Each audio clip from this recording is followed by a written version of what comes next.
So guys ఇక్కడ ఏంటి అంటే 50 lakhs ప్యాకేజ్ మార్క్ ని మనం క్రాస్ చేయాలి అంటే మనము ఇవి career paths. So 10 updated career paths for software engineer or alternate అని కూడా అనొచ్చు. ఎందుకంటే దీంట్లో చాలా విషయాలు ఉన్నాయి. అపార్ట్ ఫ్రమ్ సాఫ్ట్వేర్ డెవలపర్ అంటే ఒక సాఫ్ట్వేర్ ఇంజనీర్ అయిన తర్వాత ఒక సాఫ్ట్వేర్ కంపెనీలో జాయిన్ అయిన తర్వాత ఒక 50 lakhs ప్యాకేజ్ మార్క్ ని మనం రీచ్ అవ్వడానికి మనం ఇవన్నీ కూడా అప్డేట్ అయితే ఈ ఫీల్డ్స్ లో మనకి ఎంటర్ అయితే బెటర్ ఉంటుంది. దాని గురించి మనం ఇప్పుడు మాట్లాడుకుందాం. అయితే సో మళ్ళీ చాలాసార్లు చెప్పాను, మళ్ళీ కూడా చెప్తున్నాను. ఇంపార్టెంట్ విషయం ఏంటి అంటే మనము ఎప్పుడైనా కానీ కొన్ని విషయాలు గుర్తుపెట్టుకోవాలి. ఓకే, ఏంటి? చాలా మంది ఏమనుకుంటారంటే నేను ఒక జాబ్ లో జాయిన్ అయ్యాను. ఓకే, నేను ఒక జాబ్ లో జాయిన్ అయ్యాను, ఒక మంచి ప్యాకేజ్ తో, ఒక 10 లక్షల ప్యాకేజ్ తో జాయిన్ అయ్యాను, ఒక 15 లక్షల ప్యాకేజ్ అనేది వస్తా ఉంది. నేను అది చేసుకుంటా ఉంటా, నాకు ఎవరితో సంబంధం లేదు.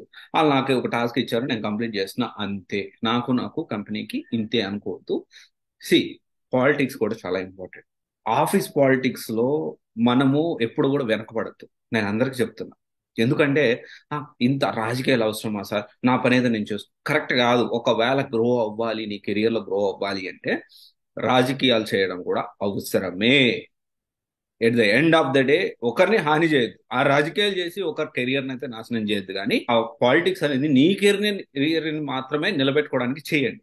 ఎట్లా అంటే రాజకీయాలు అంటే ఏదో పెద్ద ఆలోచించద్దు. రాజకీయాలు అంటే ఏం లేదు, మనం కష్టపడే మన పని ఏదైతే ఉందో దాన్ని మనము క్రెడిట్ కూడా మనకే రావాలి. ఇప్పుడు నేను సింపుల్ థింగ్ ఒకటి చెప్తాను. నేను ఏ పని చేసినా ఆ క్రెడిట్ అనేది నాకు వచ్చేలాగే చూసుకుంటాను. ఎందుకంటే నేను కష్టపడి నేను క్రెడిట్ తీసుకోకుండా నాకు అంత అంటే ఇంకొకరు క్రెడిట్ ఇచ్చేంత దయాగుణం నాకు లేదు.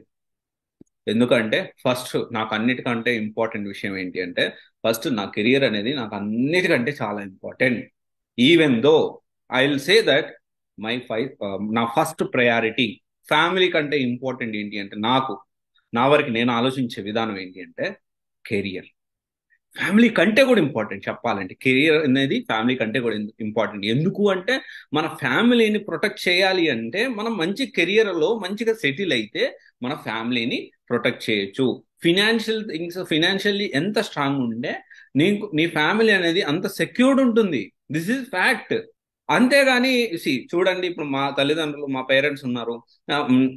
నాకు అంటే నేను ఎట్లా ఆలోచిస్తానంటే మీరు ఎక్కడికైనా వెళ్ళాలంటే మా వాళ్ళు ఏం చేస్తారంటే ఎందుకు లేరా, సింపుల్ గా మేము ట్రైన్ లో పోయేస్తాము, మేము మంచిగా ఏదైనా అట్లా వెళ్తాము, మంచిగా ఏదైనా బస్ లో ఏసీ బస్ బుక్ చేసుకుని వెళ్తాం. నేనేమంటానంటే ఇంకా బెటర్ కంఫర్ట్ గురించి ఆలోచించండి మమ్మీ. ఇప్పుడు మీ ఏజ్ అయిపోయింది, సో మంచిగా మీరు వాళ్ళకైతే కార్ లేదండి, వాళ్ళకి అవసరం లేదని వాళ్ళు కొనుక్కోలేదు వాస్తవానికి.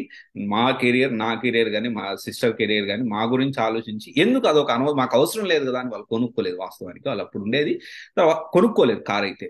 అయితే ఇప్పుడు ఏంటి అంటే నేను కొంచెం సెటిల్ అయిన తర్వాత నా ఫ్యామిలీ మీరు వెళ్ళండి ఎక్కడికి వెళ్ళాలి, నేను ఇస్తాను, మీరు డబ్బుల గురించి ఆలోచించమాకండి. మీరు పెద్దవాళ్ళు అయ్యారు కాబట్టి కంఫర్టబుల్ గా హ్యాపీగా ఒక కారు మాట్లాడుకొని వెళ్ళండి. ఒక ఊర్లో ఒక డ్రైవర్ ఉన్నాడు, ఎప్పుడు కావాలంటే అప్పుడు మమ్మీ వాళ్ళని ఎక్కడ కావాలంటే అక్కడ తీసుకెళ్తారు. సో నేను ఇవ్వగలుగుతాను ఆ కంఫర్ట్ లైఫ్. అంటే అది కంఫర్ట్ అని కూడా అనను, కొంచెం కేరింగ్. ఆ కేరింగ్ ఎలా ఎలా ఇవ్వగలుగుతున్నా, నేను ఫినాన్షియల్లీ కొంత స్ట్రాంగ్ అయ్యాను కాబట్టి I can take care of my family. మా పేరెంట్స్ గురించి కానీ నా వైఫ్ గురించి కానీ ఇప్పుడు నేను నాకు పుట్టబోయే బేబీ గురించి కూడా నేను ఇప్పటి నుంచి ఆలోచిస్తా ఉన్నా. ఒక కంఫర్టబుల్ లైఫ్ ఇవ్వాలి, అంటే కంఫర్టబుల్ లైఫ్ ఇవ్వాలని చెప్పి నా వంతుగా నా ప్రయత్నాలు నేను ఏదో కష్టపడుతున్నా చేస్తున్నా అయిపోతుంది. సో ఫస్ట్ ప్రయారిటీ అనేది ఎప్పుడు కూడా కెరియర్ అనేది ఉండాలి. సో ఆఫీస్ పాలిటిక్స్ అనేవి చాలా ఇంపార్టెంట్. అన్నిటికైనా కానీ మీరు చేసే పని మీకే క్రెడిట్ రావాలి. సో నేను ఇప్పుడు ఎందుకు చెప్తున్నానంటే ఇదంతా కూడా ఎందుకు చెప్తున్నాను, 50 లక్షల ప్యాకేజ్ మార్క్ అని చెప్పారు, ఇదంతా ఎందుకు చెప్తున్నానంటే దాని గురించి ఒక క్లారిటీ ఇస్తా. ఏంటి అంటే మనము రిలేషన్ అనేది చాలా ఇంపార్టెంట్. ఓకే, వర్క్ ఒకటే కాదు, మనము వేరే వాళ్ళతో క్లయింట్స్ తో మాట్లాడడం కానివ్వండి, కాన్ఫరెన్స్ లో ధైర్యంగా మాట్లాడడం కానివ్వండి, లేకపోతే ఈ స్టాండప్ కాల్ టీమ్ మీటింగ్స్ లో వాయిస్ మాట్లాడడం కానీ, అంటే అవతలని ఇబ్బంది పెట్టే విధంగా కాదు, టెక్నికల్ గా స్ట్రాంగ్ గా ఉన్నాడు, మాట్లాడగలుగుతారు, వర్క్ చేయడం ఎంత ఇంపార్టెంటో టెక్నికల్ గా మాట్లాడడం, స్ట్రాంగ్ గా దాన్ని కమ్యూనికేట్ చేయడం అనేది కూడా చాలా ఇంపార్టెంట్. ఈ 50 లక్షల ప్యాకేజ్ మార్క్ రీచ్ అవ్వడానికి ఇది చాలా ఇంపార్టెంట్. అర్థమవుతుందా ఏం ఇంపార్టెంట్? పబ్లిక్ లో మీరు ఏదైనా కానీ ధైర్యంగా మాట్లాడగలగాలి, సో డీల్ చేయగలగాలి. అవతల పర్సన్ మెంటాలిటీ ఎలా ఉంది, అతనితో మాట్లాడి నాకు ఏ విధంగా పని జరుగుతుంది అనే అది మీరు నేర్చుకోగలిగితే యూ కెన్ రీచ్ హైట్స్ అనమాట. ఎంత హైట్స్ రీచ్ అవ్వాలంటే అంత హైట్స్ రీచ్ అవ్వగలుగుతారు మీరు. ఓకే, వాటి కొన్ని డొమైన్స్ ఈ వేలో వెళ్తే మీకు 50 lakhs ప్యాకేజ్ మార్క్ అనేది వచ్చేదానికి ఛాన్సెస్ ఉంటాయి. అండ్ కమెంట్ వేస్తారు ఒకరు, డెఫినెట్లీ మాకు చెప్పే బదులు 50 లక్షల ప్యాకేజ్ నువ్వే తెచ్చుకోవచ్చు కదా. 50 లక్షలు కాదు గైస్, నేను నెక్స్ట్ లెవెల్లో. ఓకే, నెక్స్ట్ లెవెల్లో 50 లక్షలు నాకు చాలా చిన్న విషయం. I mean next level. So okay, clarity. And నేను ఇది సివైసీ కూడా చేస్తుంది ఏంటి అంటే, ఈ సివైసీ వల్ల ఏంటి అంటే చాలా మంది యూజ్ అవుతుంది. Yes, definitely commercial as well as service base లాగా నేను కంటిన్యూ చేస్తున్నాను. అండ్ ఇనిషియల్గా నేను సివైసీ అనేది ఒక లెవెల్కి ఒక స్టేజ్కి తీసుకొచ్చాను. నేను కూడా ఒక స్టేజ్కి వచ్చాను సివైసీ వల్ల. బట్ నెక్స్ట్ లెవెల్ అనేది నేను నెక్స్ట్ లెవెల్ వెళ్ళిపోయాను. నెక్స్ట్ లెవెల్ బట్ ఏంటి అంటే, వై ఐఎమ్ నాట్ లివింగ్ సివైసీ అంటే, సివైసీని ఎందుకు వదిలిపెట్టకుండా నేను ఇంకా కష్టపడి ఇంత చేస్తూ ఉన్నానంటే, సో దానికి సంబంధించింది ఏంటంటే, నేను ఒకవేళ ఈ ఫీల్డ్ నుంచి వెళ్ళిపోతే ఫస్ట్ ఆఫ్ ఆల్ నాకు ఇదంటే ఇష్టము. సెకండ్ పాయింట్ ఏంటి అంటే, ఇంత క్లారిటీగా ఓపెన్గా మీరు మొత్తం వీడియోస్ చూడొచ్చు. ఓకే, మొత్తం వీడియోస్ చూడొచ్చు, ప్రతి ఒక్క డౌట్కి సమాధానం అనేది ఉంటుంది. ఓకే, అయితే సో కొన్ని మనం మాట్లాడుకుంటే 10 alternatives or career paths for software engineers beyond coding in software development. So first ఏంటి అంటే, డెవలపర్ రిలేషన్ అడ్వకేసీ అండ్ ఎవెంగలిజం. అంటే ఏంటి అంటే, సో డెవలపర్ అనేవాడు సో చాలా మంది మేజర్ పార్ట్ దేంట్లో రోల్ ప్లే చేస్తారు, డెవలపింగ్ ఏ కోడ్ జనరల్ గా. కానీ దీంతో పాటు ఏంటి అంటే, building and nurturing communities around there company software. మన కంపెనీ సాఫ్ట్వేర్ గురించి మనము దాన్ని ఎక్స్ప్లోర్ చేసి అన్ని అంటే అప్లికేషన్స్ ఇవ్వడం, డెమో అప్లికేషన్స్ ఇవ్వడము, ఓకే, బ్లాగ్ పోస్ట్ క్రియేట్ చేయడము, క్యాప్టివేటింగ్ టాక్స్ అంటే టాస్క్ అట్ కాన్ఫరెన్స్ లో మన సాఫ్ట్వేర్ గురించి మాట్లాడడము, రైట్. మనం ఒక డెవలప్ చేసిన సాఫ్ట్వేర్ మన కంపెనీ రిప్రజెంటేటివ్ లాగా వెళ్ళి మనం మాట్లాడగల కెపాసిటీకి మనం వెళ్ళడము. అండ్ దెన్ అన్ని సోషల్ మీడియా మేనేజ్ అకౌంట్స్ అంటే ఈ అకౌంట్స్ మేనేజ్ చేయడము. ఇదేంటి అంటే, this is all about beyond the development. Software develop చేసావు కానీ దాన్ని ఎక్స్ప్లోర్ చేసి దాన్ని కాన్ఫరెన్సెస్ లో చెప్పడము, దాని it's a kind of promotion. లేకపోతే అన్ని ఏదన్నా ఈ టీ హబ్ లో కానీ ఇలా ఏంటి అంటే, దీనికి సంబంధించి కొన్ని ఎగ్జిబిషన్స్ జరుగుతూ ఉంటాయి. ఆ ఎగ్జిబిషన్స్ లో మన కంపెనీ రిప్రజెంటేటివ్ లాగా మనం వెళ్ళడం, ఇవన్నీ కూడా మనం చేయాలి. సో అలాంటి సిచ్యువేషన్ లో డెఫినెట్లీ ప్యాకేజ్ అనేది పెరుగుతుంది. And sales software engineer, I will say that. Okay, so sales software engineer అంటే ఏంటి అంటే, డెవలపర్. సో మనం డెవలప్ చేసేసాం, అయిపోయింది. ఇందాక ఏం చేసాం, అదొక డొమైన్, అదొక డిఫరెంట్ ఫీల్డ్, దాంట్లో కూడా 50 లక్షల ప్యాకేజ్ మార్క్ అనేది రీచ్ అవుతుంది. ఇప్పుడు మనం ఇంకోటి మాట్లాడుకునేది ఏంటి అంటే, we talking about sales software engineer. మనకు సంబంధించిన క్లయింట్స్ కి ఎక్స్ప్లెయిన్ చేయడము, ఓకే, దాంట్లో కాంప్లెక్స్ టెక్నికల్ కాన్సెప్ట్స్ ని ఎక్స్ప్లెయిన్ చేయడము, సేల్స్ ఎఫర్ట్స్ ని పెంచడము. సో ఇవన్నీ కూడా మనం ప్లాన్ చేయొచ్చు. ఈ డొమైన్ లో మనం వెళ్ళినా కానీ మన ప్యాకేజ్ అనేది 50 లక్షల పైకి అయితే వస్తుంది. తర్వాత వచ్చేసి ప్రొడక్ట్ మేనేజర్.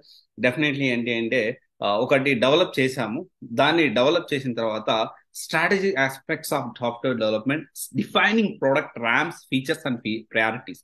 సో దానికి సంబంధించిన ప్రయారిటీస్ గురించి, ప్రొడక్ట్ ఫీచర్స్ గురించి, ఇవన్నీ కూడా దాని గురించి ప్లానింగ్ చేసి స్ట్రాటజిక్ ఆస్పెక్ట్స్ అనేవి చెక్ చేసి మొత్తం చూసేవాళ్ళు ప్రొడక్ట్ మేనేజర్. ఇది కూడా ఛాన్స్ ఉంటుంది. And quality assurance and quality test engineer, this is one of the very good we can reach. అంటే చాలా మంది అనుకుంటే టెస్టింగ్ లో అంత ఫ్యూచర్ ఉండదు అనుకునే వాళ్ళకి చెప్తా ఉన్నాను. అండ్ ఇదేంటి అంటే, టెస్ట్ స్క్రిప్ట్స్ చేయడము, డివైస్ క్రియేటివ్ టెస్ట్ మెథడాలజీస్ చేయడము. And so a keen eye for detail and knack for ఈ automating repetitive task are essential qualities for this role. అంటే ఏంటి అంటే, ఒక ఐ వేయడం, దేని గురించి అప్కమింగ్ ఏమేమి వస్తూ ఉన్నాయి, అప్కమింగ్ దీనికి సంబంధించి ఇవన్నీ కూడా, అప్కమింగ్ ట్రెండ్స్ ఏమున్నాయి టెస్టింగ్ సంబంధించి, ఇవన్నీ కూడా చెక్ చేయడం. అండ్ దెన్ తర్వాత డిజైన్. సో డెఫినెట్లీ ఏంటి అంటే, డిజైన్ గురించి యూఐ యూఎక్స్ డిజైన్ వస్తుంది. దీంతో పాటు ఏంటి అంటే, facilitating effective communication with engineers and enhancing the design process. మన టీంతో డిస్కస్ చేయడం, ఇంకా బెటర్గా ఆ డిస్కషన్ చేయగలిగే కెపాసిటీ ఆ రోల్కి, ఆ పొజిషన్కి మీరు రీచ్ అవ్వాలి. ఓకే, ఇది ఇంకొకటి. అండ్ దాని తర్వాత సపోర్ట్ రోల్స్. సో డెఫినెట్లీ ఏంటి అంటే, బిహైండ్ ద సీన్స్ అనమాట. A host of professional insurance and smooth operation servers కానివ్వండి, websites, overall technical operations, it's kind of support roles అంటే డెవాప్స్ కింద కూడా వస్తుంది. అండ్ ఇది 50 లక్షల ప్యాకేజ్ మార్క్ రీచ్ అవడానికి ఈ టీమ్ మేనేజ్మెంట్, ఈ సపోర్ట్ రోల్స్, ఎన్హాన్సింగ్ ఫాస్ట్ గా ఆపరేషన్స్ జరుగుతున్నాయా లేదా, ఇవన్నీ కూడా మనము మేనేజ్ చేయగలిగి ఉండాలి. అండ్ దెన్ తర్వాత సైట్ రిలయబిలిటీ ఇంజనీర్, డెఫినెట్లీ ఇదేంటి అంటే ఈ హై ప్రెజర్ జాబ్ అనమాట. So definitely stepping stone for first software development position అని కూడా అనొచ్చు. సో ఏంటి అంటే ఇది కూడా ఎస్ఆర్ఈ కూడా 50 లక్షల ప్యాకేజ్ అనేది మార్క్ అనేది రీచ్ అయ్యేదానికి పాసిబిలిటీస్ ఉంటాయి. సో గైస్ ఆల్వేస్ నేను ఏమంటున్నానంటే, so develop a skills where you can coordinate or communicate with other people and try to be a leader. So always ఏంటి అంటే ఎవరికి ఎక్కువ ప్యాకేజ్లు వస్తుంది, ఒక లీడర్కి ఒక పొజిషన్ని అక్వైర్ చేసుకొని దాన్ని మేనేజ్ చేయగలిగే కెపాసిటీ వాడికి ఎక్కువ ప్యాకేజ్ అనేది వస్తుంది, ఎక్కువ ఫ్యూచర్ అనేది ఉంటుంది. సి ఇక్కడ చాలా క్లియర్గా last but not least and very important point, work చేయడం అనేది చాలా ఈజీ. ఏదైనా చేయొచ్చు, ఎనీథింగ్ ఇస్ పాసిబుల్. ఏ పని ఎవరైనా చేయొచ్చు. నాకు మెకానికల్ వాడు సాఫ్ట్వేర్ డెవలప్ చేయొచ్చు, సివిల్ వాడు చేయొచ్చు, అండ్ మెకానికల్ వాళ్ళు సివిల్ ఇంజనీరింగ్ సైడ్ వెళ్ళొచ్చు. ఓకే, ఈ రెండు కాకుండా గవర్నమెంట్ జాబ్ వెళ్ళొచ్చు, ఇవన్నీ కాకుండా మళ్ళీ ఐఏఎస్ ఐపీఎస్ అటువైపు వెళ్ళొచ్చు, అబ్రాడ్ వెళ్ళొచ్చు, ఇంకోటి చేయొచ్చు, ఎనీథింగ్ ఏదైనా చేయొచ్చు, ఏ బిజినెస్ అయినా చేయొచ్చు, బీటెక్ పునుగులని, బీటెక్ పానీపూరి వాళ్ళు, ఏదైనా ఎనీథింగ్ ఇస్ పాసిబుల్. బట్ పని చేయడం కంటే నువ్వు పని చేయించుకునే కెపాసిటీ నీకు ఉందంటే you are a pro, ultimate legend అనుకోవచ్చు. నువ్వు ఇక నిన్ను ఆపేవాడు ఎవడు ఉండడు. నేను ఇప్పుడు ఉన్నాను, సింపుల్ థింగ్ చెప్తున్నా. నేను ఇప్పుడు ఇక్కడ యాక్చువల్లీ మా ఇంట్లో ఉన్నాను నేను. సో నేను ఇక్కడి నుండే ఎక్కడో దూరంగా ఉన్న అక్కడ ఆఫీస్ ఆపరేట్ చేస్తున్నాను. ఇంకొక చోట నాకు వేరే వర్క్స్ దాదాపు ఒక 35-40 మెంబర్స్ లేబర్ వర్క్ చేస్తా ఉన్నారు. నేను ఇక్కడి నుంచి అక్కడ వర్క్ని ఆపరేట్ చేసుకోగలుగుతున్నా, అక్కడ వాళ్ళతో పని చేయించగలుగుతున్నా. మన ఆఫీస్ ఏదైతే సివిఎస్ ఉందో, సివిఎస్లో కూడా నేను ఇక్కడి నుంచి నా ఇంట్లో నుంచి బయటికి అడుగు పెట్టకుండా నేను ఆపరేట్ చేయగలుగుతాను కూడా. నేను వెకేషన్లో ఏదో బయటికి సరదాగా నేను నా పర్సనల్ దానికి ఫ్యామిలీతో టైం స్పెండ్ చేసేటప్పుడు కూడా if I have laptop and phone I can able to coordinate. నా అకౌంట్లో డబ్బులు పడతానే ఉంటాయి, వర్క్ అనేది జరుగుతూనే ఉంటుంది, నేను చేయించుకోగలుగుతాను. నేను వర్క్ చేయగలిగితే ఎంత చేస్తాను మహా అయితే, ఏదైనా కానీ కొంతవరకే చేయగలను. ఎప్పుడైనా కానీ ఏంటి అంటే వర్క్ చేసే పొజిషన్లో ఉండాలి. ట్రై టు అంటే వర్క్ చేయించుకునే కెపాసిటీ స్కిల్ అనేది పెంచుకోండి, and you will become leader and you will have more income. 50 lakhs కాదు, ₹1,00,00,000. నేనేమంటానంటే ₹1,00,00,000 కూడా చిన్న విషయం. వెన్ ఐ స్టార్టెడ్ దిస్ రివైసీ అండ్ నేను కెరియర్ స్టార్ట్ చేసేటప్పుడు కూడా మా మమ్మీకి మా పేరెంట్స్కి ఒకటే చెప్పిన, మమ్మీ లాక్స్ అని అంటే, మమ్మీ లక్షలు అనేది చిన్న విషయం. లక్షలు అనేది నేనేమన్నానంటే లక్షలు అనేది చాలా తక్కువ అమౌంట్, దాని గురించి ఎందుకు నువ్వు లక్షలు సంపాదించలేదని అంటావు అంటే, మా మమ్మీ అనేది నువ్వు ఎప్పుడు మంచి గ్రో అయ్యేది, మంచి పొజిషన్, మంచి లక్షలు ఎప్పుడు సంపాదిస్తావంట సరదాగా. నేను ఏమంటున్నా, లక్షలు సంపాదించడం కాదు, కోట్లు కూడా తక్కువే. కోట్లు కూడా సంపాదించడం చాలా ఈజీ. అబ్బా అంత ఈజీనా, నీకు ఇది ఉన్నట్టు అందరికి చాలా హార్డ్ వర్క్ ఉంటుంది. ఏదైనా హార్డ్ వర్క్ చేయాలి, పని చేయడం కాదు చేయించుకోవడం అనేది. అంటే ఆ పనిని మేనేజ్ చేసే కెపాసిటీ అనేది మనకు రావాలి. సో సాఫ్ట్వేర్లో కూడా ఇది మీ స్కిల్ మీరు అక్వైర్ చేసుకోగలిగితే ట్రస్ట్ మీ, నిన్ను ఆపేవాడే ఉండడు. గుర్తుపెట్టుకోండి. Thank you. This is Raj signing off CVS guidance private limited, one stop solution for all the above courses. Thank you.